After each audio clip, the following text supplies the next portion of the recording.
परमात्मने नमः। विष्णुसहस्रनामस्तोत्रम् यस्य स्मरणमात्रेण जन्म संसारबन्धनात् विमुच्यते। नमस्तस्मै विष्णवे प्रभविष्णवे। नमः समस्तभूतानामादिभूताय भूभृते अनेकरूपरूपाय विष्णवे प्रभविष्णवे। वैशम्पायन उवाच श्रुत्वा धर्मान् शेषेण पावनानि च सर्वशः युधिष्ठिरः शान्तनवं पुनरेवाभ्यभाषत। युधिष्ठिर उवाच किमेकं दैवतं लोके किं वाप्येकं परायणं स्तुवन्तः कमर्चन्तः प्राप्नुयुर्मानवाः शुभम्। को धर्मः सर्वधर्माणां भवतः परमो मतः किं जपन्मुच्यते जन्तुर्जन्म संसारबन्धनात्। भीष्म उवाच जगत्प्रभुं देवदेवम् अनन्तं पुरुषोत्तमम् स्तुवन्नाम सहस्रेण पुरुषः सततोत्थितः। तमेव चार्चयन् नित्यं भक्त्या पुरुषमव्ययम् ध्यायन् स्तुवन् नमस्यञ्च यजमानस्तमेव च। अनादिनिधनं विष्णुं सर्वलोकमहेश्वरम् लोकाध्यक्षं स्तुवन् नित्यं सर्वदुःखातिगो भवेत्। ब्रह्मण्यं सर्वधर्मज्ञं लोकानां कीर्तिवर्धनम् लोकनाथं महद्भूतं सर्वभूतभवोद्भवम्। एष मे सर्वधर्माणां धर्मोऽधिकतमो मतः यद्भक्त्या पुण्डरीकाक्षं स्तवैरर्चेन्नरः सदा। परमं यो महत्तेजः परमं यो महत्तपः परमं यो महद्ब्रह्म परमं यः परायणम्। पवित्राणां पवित्रं यो मङ्गलानां च मङ्गलम् दैवतं देवतानां च भूतानां यो व्ययः पिता। यतः सर्वाणि भूतानि भवन्त्यादियुगागमे यस्मिंश्च प्रलयं यान्ति पुनरेव युगक्षये। तस्य लोकप्रधानस्य जगन्नाथस्य भूपते विष्णोर्नाम सहस्रं मे शृणु पापभयापहम्। यानि नामानि गौणानि विख्यातानि महात्मनः ऋषिभिः परिगीतानि तानि वक्ष्यामि भूतये। ॐ विश्वं विष्णुर्वषट्कारो भूतभव्यभवत्प्रभुः भूतकृद्भूतभृद्भावो भूतात्मा भूतभावनः भूतात्मा परमात्मा च मुक्तानां परमागतिः। अव्ययः पुरुषः साक्षी क्षेत्रज्ञोऽक्षर एव च योगो योगविदां नेता प्रधानपुरुषेश्वरः। नारसिंहवपुः श्रीमान् केशवः पुरुषोत्तमः सर्वः शर्वः शिवः स्थाणुर्भूतादिर्निधिरव्ययः। सम्भवो भावनो भर्ता प्रभवः प्रभुरीश्वरः स्वयंभूः शम्भुरादित्यः पुष्कराक्षो महाबलः। अनादिर्निधनो धाता विधाता धातुरुत्तमः अप्रमेयो ऋषिकेशः पद्मनाभो मरप्रभुः। विश्वकर्मा मनुस्त्वष्टा स्थविरो ध्रुवः अग्राह्यः शाश्वतः कृष्णो लोहिताक्षः प्रतर्दनः प्रभूतस्त्रिगकुब्धाम पवित्रं मङ्गलं परम्। ईशानः प्राणदः प्राणो ज्येष्ठः श्रेष्ठः प्रजापतिः हिरण्यगर्भो भूगर्भो माधवो मधुसूदनः। ईश्वरो विक्रमी धन्वी मेधावी विक्रमः क्रमः अनुत्तमो दुराधर्षः कृतज्ञः कृतिरात्मवान्। सुरेशः शरणं शर्मा विश्वरेतः प्रजाभवः संवत्सरो व्यालः प्रत्ययः सर्वदर्शनः अजः सर्वेश्वरः सिद्धः सिद्धि सर्वादिरच्युतः। विशाखपिरमेयात्मा सर्वयोगविनिःसृतः वसुर्वसुमनः सत्यः समात्मा संमितः समः। अमोघः पुण्डरीकाक्षो वृषकर्मा वृषाकृतिः रुद्रो बहुशिरा बभ्रुर्विश्वयोनिः शुचिश्रवाः। अमृतः शाश्वतः स्थाणुर्वरारोहो महातपाः सर्वगः सर्वविद्वानुर्विश्वक्सेनो जनार्दनः। वेदो वेदविदव्यङ्गो वेदाङ्गो वेदवित्कविः लोकाध्यक्षः सुराध्यक्षो धर्माध्यक्षः कृताकृतः। चतुरात्मा चतुर्व्यूहश्चतुर्दंष्ट्रश्चतुर्भुजः भ्राजिष्णुर्भोजनं भोक्ता सहिष्णुर्जगदादिजः। अनगो विजयो जेता विश्वयोनिः पुनर्वसुः उपेन्द्रो वामनः प्रांशुरमोघः सुचिरौर्जितः। अतीन्द्रः संग्रहः सर्वो धृतात्मा नियमो यमः। वेद्यो वैद्यः सदा योगी वीरः माधवो मधुः अतीन्द्रियो महामायो महोत्साहो महाबलः महाबुद्धिर्महावीर्यो महाशक्तिर्महाद्युतिः अनिर्देश्य वपुः श्रीमान् नमेयात्मा महाकृतिः महेश्वासो महीभर्ता श्रीनिवासः सतां गतिः अनिरुद्धसुरानन्दो गोविन्दो गोविदाम्पतिः मरीचिर्दमनो हंसः सुपर्णो भुजगोत्तमः हिरण्यनाभः सुतपः पद्मनाभः प्रजापतिः अमृत्युः सर्वदृक्सिंहः सन्धाता सन्धिमान् स्थिरः अजो दुर्मर्षणः शास्ता विश्रुतात्मा सुरारिः गुरुर्गुरुतमो धाम सत्यः सत्यपराक्रमः निमिषो निमिषहस्रग्वी वाचस्पतिरुदारधीः अग्रऋग्रामणिः श्रीमान् न्यायो नेता समीरणः सहस्रमूर्धा विश्वात्मा सहस्राक्षः सहस्रपात् आवर्तनो निवृत्तात्मा संवृतः संप्रमर्दनः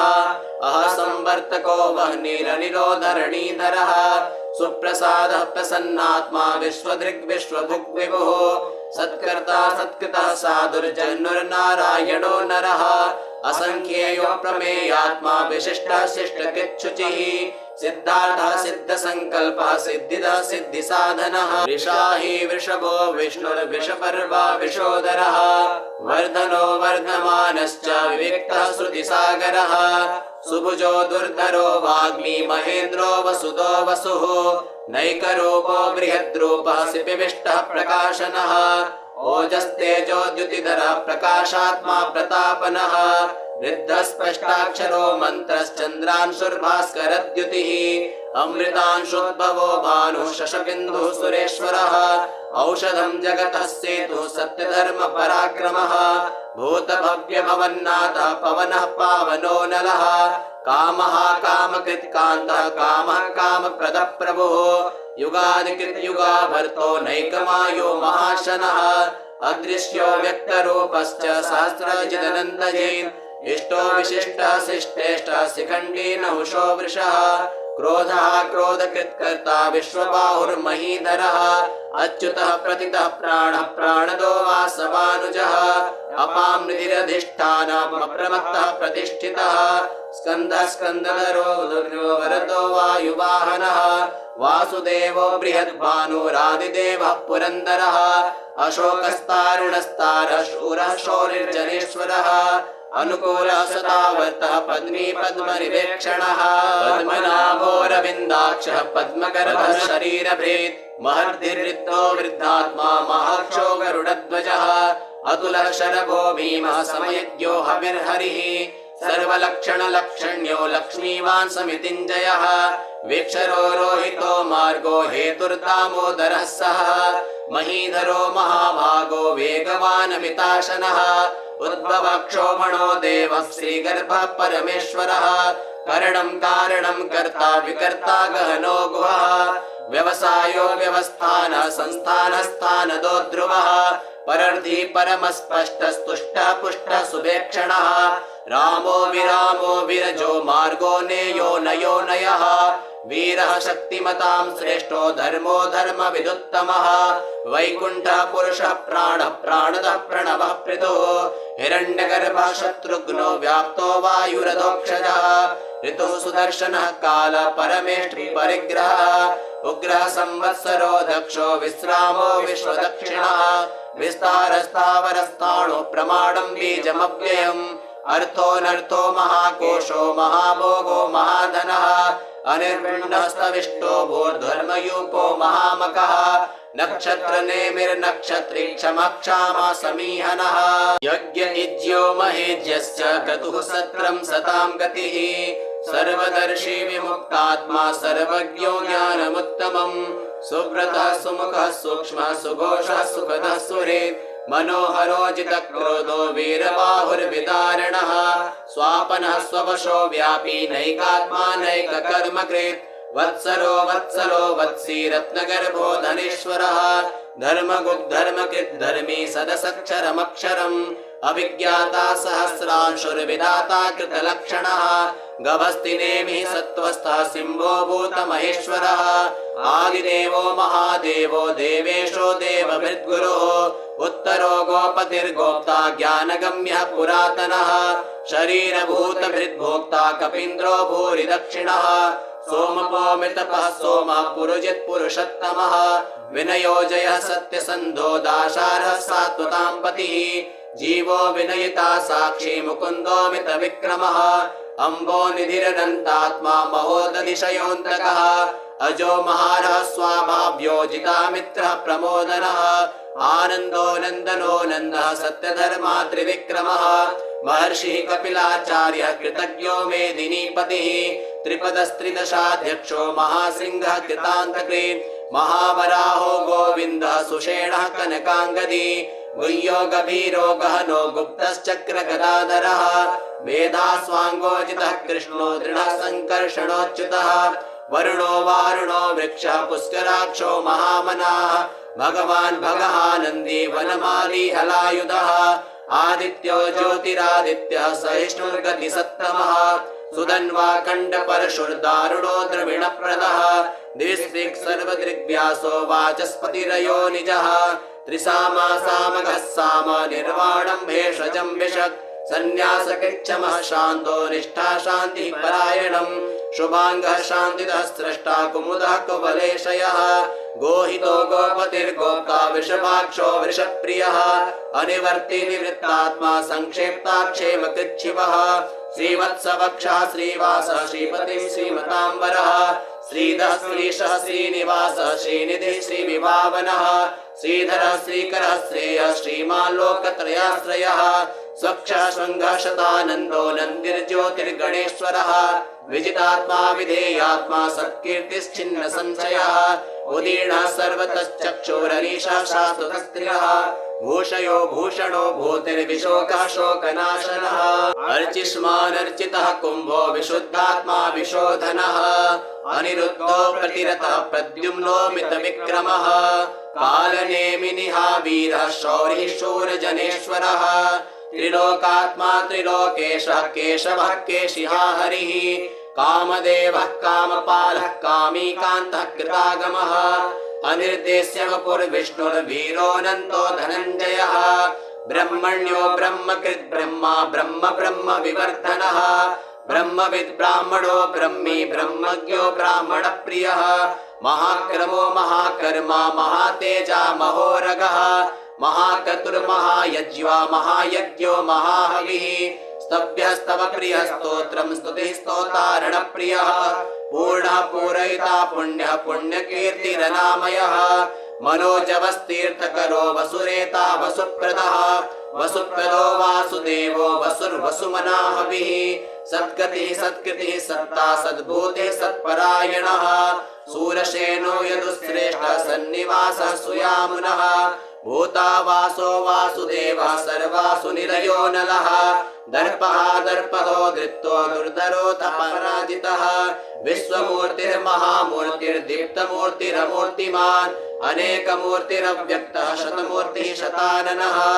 एको नैकः समः किं यत्तत्पदमनुत्तमम् लोकबन्धुर्लोकनाथो माधवो भक्तवत्सलः सुवर्णवर्णो हेमाङ्गो वराङ्गश्चन्दनाङ्गदी वीरः विषमः शून्यो घृताशीरश्चलश्चलः अमानी मानदो मान्यो लोकस्वामी त्रिलोकधृक् सुमेधा मेधजो धन्यः सत्यमेधाधराधरः तेजो विशोद्युतिधरः सर्वशस्त्रपिताम्बरः व्यग्रहो निग्रहो व्यग्रो नैकशृङ्गो गदाग्रजः चतुर्बाहुश्चतुर्व्यूहश्चतुर्गतिः चतुरात्मा चतुर्भावश्चतुर्वेद विदेकपालुर्लभो दुर्गमो दुर्गो दुरावासो दुरारिः शुभांगो लोकसारंगः सुतन्तुस्तन्तुवर्धनः इंद्रकर्मा महाकर्मा कृतकर्मा कृतागमः उद्भवः सुन्दरः सुन्दो रत्ननाभः सुलोचनः अर्को वाजसनः सिंही जयन्तः सर्वविजयी सुवर् इन्द्रकर्मा महाकर्मा कृतकर्मा कृतागमः उद्भवः सुन्दरः सुन्दो रत्ननाभः सुलोचनः अर्को वाजसनः सिंही जयन्तः सर्वविजयी सुवर्णबिन्दुरक्षोभ्यः सर्ववागीश्वरेश्वरः महाहृदो महागर्तो महाभूतो महानिधिः कुमुदकुन्दरः कुन्दः पर्जन्यः पावनो नीलः अमृताशोऽमृतवपुः सर्वज्ञः सर्वतोमुखः सुलभः सुव्रतः सिद्धः शत्रुजिच्छत्रुतापनः न्यग्रोधोदुम्बरोश्वत्थश्चाणूरान्ध्रनिषूदनः सहस्रार्थे सप्तजिह्वा सप्तैधः सप्तवाहनः अमूर्तिरनघो चिन्त्यो भयकृद्भयनाशनः अरुणबृहत्कृशः स्थूलो गुणभिर्निर्गुणो महान् अधृतः स्वधृतः स्वास्यः प्राग्वंशो वंशवर्धनः भारभृत्कथितो योगी योगी सः सर्वकामदः आश्रमः क्षमणः क्षामः सुपर्णो वायुवाहनः धनुर्धरो धनुर्वेदो दण्डो दमयितादमः अपराजितः सर्वसहो नियन्ता नियमो यमः सत्त्ववान् सात्विकः सत्यः सत्यधर्मपरायणः अभिप्रायः प्रियारोहः प्रियकृत्प्रीतिवर्धनः विहाय सगतिर्ज्योतिः सुरुचिर्भूतभुक्विभुः रविर्विरोचनः सूर्यः सविता रविलोचनः अनन्तो हुतभुग्भोक्ता सुखदो नैकजोग्रजः अनिर्विण्णः सदा महर्षि लोकाधिष्ठानमद्भुतः सनात् सनातनतमः कपिलः कपिरव्ययः स्वस्तितः स्वस्तिकृत् स्वस्ति स्वस्तिभुक् स्वस्ति दक्षिणः अरौद्रः कुण्डली चक्री विक्रम्योर्जितशासनः शब्दादिगः शब्दसः शिशिरः सर्वरीकरः अक्रूरः पेशलो दक्षो दक्षिणक्षमिणाम्बरः विद्वत्तमो वीतभयः पुण्यश्रवणकीर्तनः उत्तारणो दुष्कृतिः पुण्यो दुःस्वप्ननाशनः वीरः रक्षणः सन्तो जीवनः पर्यवस्थितः अनन्तरूपोऽनन्तस्त्रिर्जितमन्युर्भयापः चतुरस्रो गभीरात्मा विदिशो व्यादिशो दिशः अनादिर्भूर्भुवो लक्ष्मीः सुवीरो रुचिराङ्गदः जननो जनजन्मादिर्भीमो भीमपराक्रमः आधारनिलयो धाता पुष्पः सः प्रजागरः ऊर्ध्वगः सत्पथाचारः प्राणदः प्रणवः पणः प्रमाणं प्राणनिलयः प्राणभृत्प्राणजीवनः तत्त्वं तत्त्वविदेकात्मा जन्म मृत्युजरातिगः भूर्भुवस्वस्तरुस्तारः सविता प्रपितामहः यज्ञो यज्ञपतिर्यज्वा यज्ञाङ्गो यज्ञवाहनः यज्ञभृद्यज्ञकृद्यज्ञी यज्ञभुग् यज्ञसाधनः यज्ञान्तकृद्यज्ञगुह्यमन्नमन्नाद एव च आत्मयोनिस्वयं जातो वैखानः सामगायनः देवकीनन्दनः स्रष्टा क्षितिः सः पापनाशनः शङ्खभृन्नन्दकी चक्री शारङ्गधन्वा गदाधरः रथाङ्गपाणिरक्षोभ्यः सर्वप्रहरणायुधः शङ्खभृन्नन्दकी चक्री शारङ्गधन्वा गदाधरः रथाङ्गपाणिरक्षोभ्यः सर्वप्रहरणायुधः सर्वणायुधः ॐ नमः इतीदं कीर्तनीयस्य केशवस्य महात्मनः नाम्नां सहस्रं दिव्यानामशेषेण प्रकीर्तितं य इदं शृणुया नित्यं यश्चापि परिकीर्तयेत् नाशुभं प्राप्नुयात् किञ्चित् सोमुत्रेह च मानवः वेदान्तगो ब्राह्मणः स्यात् क्षत्रियो विजयी भवेत् वैश्यो धनसमृद्धः स्यात् शूद्रः सुखमवाप्नुयात् धर्मार्थी प्राप्नुयात् धर्मम् अर्थार्थी चार्थमाप्नुयात् कामानवाप्नुयात् कामी प्रजार्थी प्राप्नुयात् प्रजाम् भक्तिमानिः सदोत्थाय शुचिस्तसत्तमानसः सहस्रं वासुदेवस्य नाम्नामेतत् प्रकीर्तयेत् यशः प्राप्नोति विपुलं ध्याति प्राधान्यमेव च अचलां श्रियमाप्नोति श्रेयः प्राप्नोत्यनुत्तमम् न भयं क्वचिदाप्नोति वीर्यं तेजश्च विन्दति भवत्यरोगो द्युतिमान् बलरूपगुणान्वितः रोगार्तो मुच्यते रोगात् बद्धो मुच्येत बन्धनात् भयान्मुच्येत भीतस्तो मुच्येतापन्न आपदः दुर्गाणिति तरत्याशु पुरुषः पुरुषोत्तमः स्तुवन्नाम सहस्रेण नित्यं भक्तिसमन्वितः वासुदेवाश्रयो मर्त्यो वासुदेवपरायणः सर्वपापविशुद्धात्मा याति ब्रह्म सनातनम् न वासुदेव भक्तानामशुभं विद्यते क्वचित् जन्म मृत्युजरा व्याधि भयं नैवोपजायते इमं स्तवमधीयानः श्रद्धा भक्ति समन्वितः युज्येतात्मसुखशान्ति श्रीधृतिस्मृतिकीर्तिभिः न क्रोधो न च मात्सर्यं न लोभो नाशुभा मतिः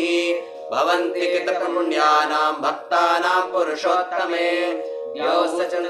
नक्षत्रागं दिशो भूर्महोदधि वासुदेवस्य वीर्येण विभृतानि महात्मनः ससुरासुरगन्धर्व स्वयक्षोरगराक्षसम् जगद्वशे वर्ततेदं कृष्णस्य सचराचरम्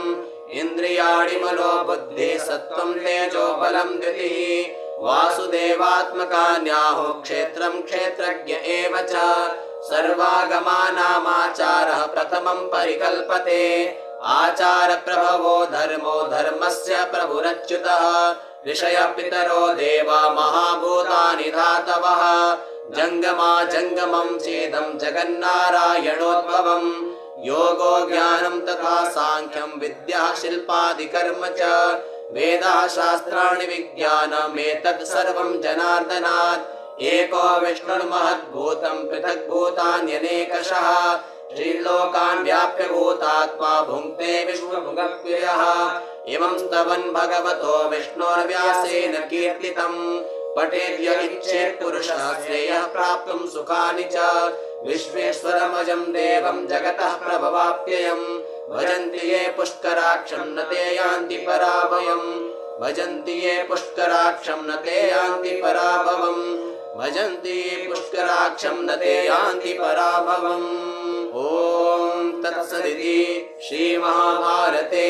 शतसाहस्र्यां संहितायां वैयासिक्यामनुनासिके पर्वणि भीष्मयुधिष्ठिरसंवादे श्रीविष्णोर्दिव्यसहस्रनामस्तोत्रम्